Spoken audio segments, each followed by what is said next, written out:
ഇനി 24-ന്റെ ഒരു ബ്രേക്കിംഗ് വാർത്തയിലേക്കാണ്. മുൻ MLA PV അൻവറിന്റെ ഡ്രൈവർ സിയാദിന് EDയുടെ നോട്ടീസ് കിട്ടി. കൊച്ചിയിലെ ED ഓഫീസിൽ ചോദ്യം ചെയ്യലിന് നേരിട്ട് ഹാജരാകണം എന്നാണ് നോട്ടീസിൽ പറയുന്നത്. PV അൻവറിന്റെ ബെനാമി ഇടപാടുകളിൽ സിയാദിന് നിർണായക പങ്കുണ്ടെന്നാണ് ED പറയുന്നത്. ദീപക് തർമ്മടം കോഴിക്കോട് നിന്ന് ഈ വിവരങ്ങളുമായി നമുക്കൊപ്പം ചേരുന്നു. Deepak, good morning. പറയൂ ദീപക്.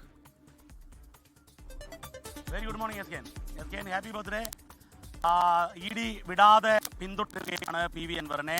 അതും ശാസ്ത്രീയമായ തെളിവുകൾ അവർ ശേഖരിച്ചാണ് മുന്നോട്ട് പോകുന്നത് എന്നുള്ളതാണ് നമുക്ക് ലഭിക്കുന്നത്. അതിലാണ് ഈ PV അൻവറിൻ്റെ സന്തത സഹചാരിയായ ഡ്രൈവർ സിയാദ് അമ്പലത്തിങ്കലിനെ ചോദ്യം ചെയ്യാൻ വേണ്ടി നോട്ടീസ് നൽകിയിരിക്കുന്നത്. ഇതിൽ രണ്ട് കാര്യങ്ങളാണ്. ഒന്ന്, നേരത്തെ തന്നെ ED നടത്തിയ റെയ്ഡിൽ സിയാദ് പണമിടപാടുകൾ നടത്തിയതിൻ്റെ രേഖകൾ കണ്ടെത്തിയിരുന്നു എന്നുള്ളതാണ് ED വൃത്തങ്ങൾ പറയുന്നത്. അങ്ങനെ ഉള്ളത് കൊണ്ട് തന്നെ PV അൻവറിനെ മാത്രം ചോദ്യം ചെയ്താൽ പോരാ, സിയാദിനെ കൂടി ചോദ്യം ചെയ്യണം എന്നുള്ളതാണ്. ഇത് ആദ്യപടിയാണ് എന്നും ED പറയുന്നുണ്ട്. കാരണം PV അൻവറിന് പണം നൽകിയ നിരവധി പേരുണ്ട്.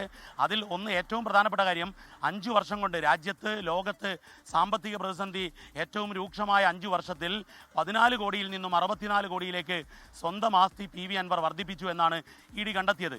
അങ്ങനെയുള്ള ആ വർധനവ് അനധികൃതമായുള്ളതും മണി ലോണ്ടറിംഗ് പരിധിയിലുള്ളതും പരിധിയിൽ വരുന്നതുമായ സാമ്പത്തിക ഇടപാടുകളാണ് എന്നും ED കണ്ടെത്തിയിട്ടുണ്ട്. അതുകൊണ്ട് തന്നെ ED PV അൻവറിൽ അവസാനിപ്പിക്കുന്നില്ല, സിയാദിലേക്ക് കടക്കുന്നു.